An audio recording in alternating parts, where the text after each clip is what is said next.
جو میں بول رہا ہوں میرا پیغام بھی پاکستان میں، پاکستان سے باہر بھی 200 سے زائد ممالک ہیں، 57 اسلامی ممالک ہیں۔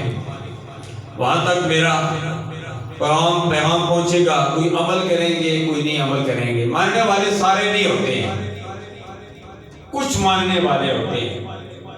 سرکار نے بھی فرمایا تھا قولوا لا الہ الا اللہ تفلحوا، لوگ بٹ اللہ، لیکن ماننے والے سارے نہیں تھے، چند نے مانا۔ اور ابو لہب نے تو گستاخی کی اور انکار کر دیا، جس کی مذمت میں پوری سورہ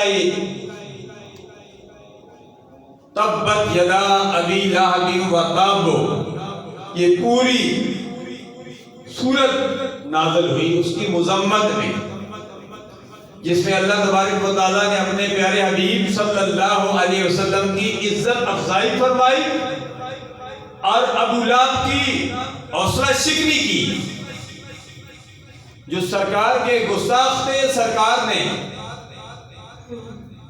سرکار تو رحمت بن کر آئے، سرکار کو تو ابو جہل بھی پتھر مارنے کے لیے گیا تھا، پتھر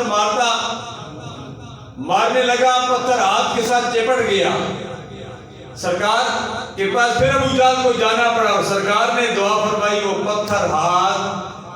پتھر نے ابو جہل کے جان چھوڑ دی، ہاتھ سے الگ ہو گیا۔ سرکار تو اپنے بیگانوں کے لیے بھی رحمت بن کر آئے۔ شیطان نے بھی سرکار سے فیض لیا، جسے روزانہ تھپڑ لگتا تھا، حضور کی بارگاہ میں آیا، سرکار نے فرمایا جا شیطان ملعون، میں تیری لیے رحمت بن کر آیا ہوں، جا تجھے اس دنیا میں تھپڑ نہیں لگے گا۔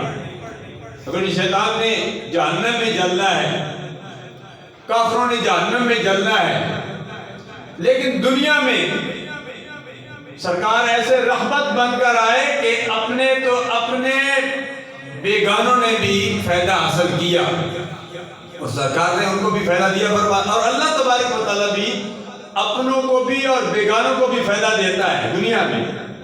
رحمان میں رحیم کی نسبت زیادہ مبالغہ رہی ہے، یعنی بہت زیادہ رحم کرنے والا۔ تفسیر بیضاوی میں